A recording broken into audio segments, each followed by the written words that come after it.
Selamat datang di channel kami ABC Tech Channel, channel keren yang membahas tentang isu-isu terkini perpajakan, forum pemaparan hasil penelitian, dan tempat untuk belajar teori dan praktek perpajakan. Transfer Pricing Documentation Part 3. Teman-teman ABC Tech Channel, di part 1 kita sudah membahas kewenangan DJP dalam transaksi hubungan istimewa. Di part 2 kita sudah membahas hubungan istimewa.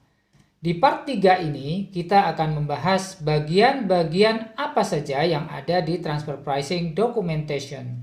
Di part sebelumnya kita sudah membahas kewenangan DJP dengan pintu masuk hubungan istimewa. Direktorat Jenderal Pajak berharap ketika wajib pajak bertransaksi dengan pihak ketiga maupun bertransaksi kepada pihak afiliasi agar diperlakukan sebanding dengan menerapkan prinsip kewajaran dan kelaziman usaha. Untuk menjawab pertanyaan apakah transaksi afiliasi telah menerapkan prinsip kewajaran dan kelaziman usaha, diperlukan dokumen yang disebut dengan dokumen penentuan harga transfer atau dikenal dengan TBDoc. Dokumen penentuan harga transfer atau TBDoc yaitu dokumen yang diselenggarakan oleh wajib pajak sebagai dasar penerapan prinsip kewajaran dan kelaziman usaha dalam penentuan harga transfer yang dilakukan oleh wajib pajak. Transfer Pricing Documentation terdiri atas dokumen lokal, dokumen induk, dan laporan per negara. Mari kita bahas satu persatu. Mari kita mulai dengan dokumen lokal. Dokumen lokal harus memuat informasi mengenai wajib pajak, paling sedikit sebagai berikut. A. Identitas dan kegiatan usaha yang dilakukan. B. Informasi transaksi afiliasi dan transaksi independen yang dilakukan. C. Penerapan prinsip kewajaran dan kelaziman usaha. D. Informasi keuangan. Dan E. Peristiwa-peristiwa atau kejadian-kejadian atau fakta-fakta non-keuangan yang memengaruhi pembentukan harga atau tingkat laba. Sekali lagi teman-teman, dokumen lokal berisi informasi terkait dengan wajib pajak yang melakukan transaksi afiliasi. Masing-masing bagian dari dokumen lokal terdiri dari bagian-bagian sebagai berikut.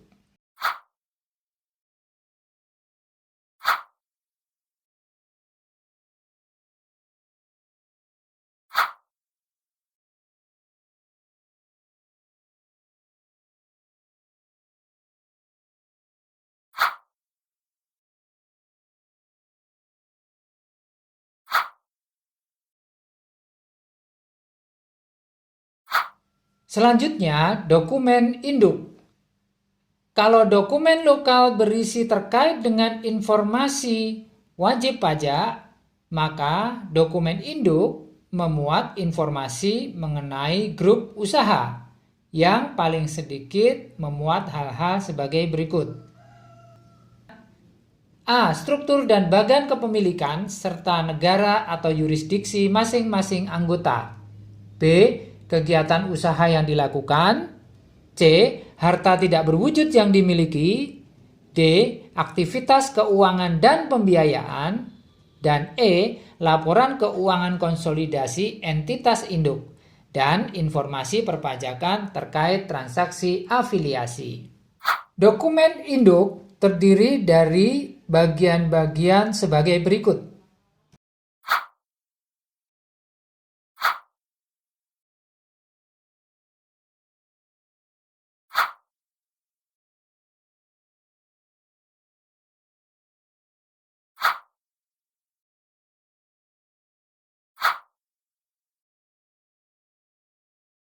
Dokumen induk dan dokumen lokal wajib dibuat ikhtisar. Ikhtisar tersebut wajib disampaikan sebagai lampiran SPT tahunan PPh Badan tahun pajak yang bersangkutan dengan format sebagai berikut. Dokumen induk dan dokumen lokal juga harus dilampiri dengan surat pernyataan mengenai saat tersedianya TBDoc tersebut yang ditandatangani oleh pihak yang menyediakan TBDoc. Berikutnya, laporan per negara. Laporan per negara harus memuat informasi sebagai berikut. A. Alokasi penghasilan, pajak yang dibayar, dan aktivitas usaha per negara atau yurisdiksi dari seluruh anggota grup usaha, baik di dalam negeri maupun di luar negeri, yang meliputi nama negara atau yurisdiksi, peredaran bruto, laba atau rugi sebelum pajak, PPh yang telah dipotong atau dipungut atau dibayar sendiri, PPh terutang, modal, akumulasi laba ditahan, jumlah pegawai tetap, dan harta berwujud selain kas dan setara kas. Dan B. Daftar anggota grup usaha dan kegiatan usaha utama per negara atau yurisdiksi. Laporan per negara dituangkan di dalam kertas kerja laporan per negara sebagai berikut. Jika dilihat dari unsur-unsur yang ada di Tipidoc, diharapkan dapat memberikan gambaran bahwa transaksi afiliasi wajib pajak telah sesuai dengan prinsip kewajaran dan kelaziman usaha. Di part sebelumnya, bisa jadi Tax Authority menanyakan beberapa hal terkait kewajaran transaksi afiliasi yang dilakukan oleh wajib pajak. Dengan Tipidoc yang rinci dan lengkap, maka diharapkan bisa menjawab pertanyaan-pertanyaan itu. Misalnya, apakah harga Anda sudah wajar? Ya, bisa dilihat di Tipidoc kami bahwa harga kami memang berbeda karena karakteristik produknya berbeda dengan produk yang dijual oleh pihak lain. Produk kami juga masih baru sehingga kami memberikan harga yang lebih murah dibandingkan produk yang sudah ada. Kami juga menjual dengan harga yang sama ketika kami menjual kepada customer yang tidak memiliki hubungan istimewa, dan seterusnya. Pertanyaan kedua misalnya, apakah laba Anda sudah wajar?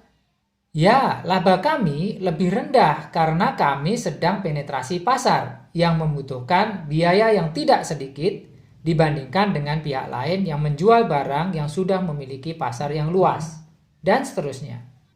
Lalu pertanyaan, apakah Anda sudah menerapkan prinsip kewajaran dan kelaziman usaha sebagaimana layaknya transaksi antar pihak yang tidak memiliki hubungan istimewa? Ya, kami sudah tuangkan semua dalam Tipidoc kami bahwa kami telah menerapkan PKKU. Transaksi kami mengikuti kewajaran dan kelaziman usaha dalam bidang usaha kami, seperti halnya yang dilakukan oleh entitas lain yang bertransaksi dengan pihak ketiga yang tidak dipengaruhi hubungan istimewa. Dengan Tipidoc yang lengkap pula, maka diharapkan wajib pajak bisa menjawab pertanyaan terkait dengan biaya-biaya yang dikeluarkan kepada pihak afiliasi. Misalnya, apakah pembayaran biaya jasa royalti memang benar-benar ada? Ya, kami sudah jelaskan di Tipidoc bahwa bunga jasa royalti itu memang harus kami bayarkan sesuai dengan kontrak, bukti pembayaran, bukti kegiatan, bukti hutang, dan kami juga membutuhkan pinjaman untuk pengembangan usaha. Kami juga butuh jasa dan penggunaan trademark untuk keberlangsungan usaha kami, dan seterusnya. Untuk pertanyaan jika ada, apakah nilai bunga jasa royalti sudah wajar? Ya, kami sudah sampaikan di Tipidoc bahwa nilai pembayaran yang kami lakukan sudah wajar. Perusahaan lain akan membayar dengan jumlah yang sebanding jika memanfaatkan pinjaman, jasa, dan juga trademark yang sama, dan seterusnya.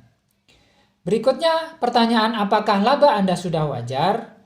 Walaupun ada pembebanan biaya bunga, jasa, dan royalti, namun laba kami sebanding dengan perusahaan sejenis. Atau pertanyaan, apakah Anda sudah menerapkan prinsip kewajaran dan kelaziman usaha sebagaimana layaknya transaksi antar pihak yang tidak memiliki hubungan istimewa? Ya, kami sudah tuangkan semua dalam Tipidoc kami, bahwa kami telah menerapkan PKKU. Transaksi kami mengikuti kewajaran dan kelaziman usaha dalam bidang usaha kami, seperti halnya yang dilakukan oleh entitas lain yang bertransaksi dengan pihak-pihak ketiga yang tidak dipengaruhi hubungan istimewa. Atau pertanyaan dan jawaban-jawaban lainnya, teman-teman sekalian. Oke teman-teman sekalian, terima kasih sudah menemani ABC Tax Channel dalam membahas part 3, yaitu terkait bagian-bagian yang ada dalam transfer pricing documentation. Sampai ketemu lagi di part selanjutnya. Semoga bermanfaat. ABC Tax Channel.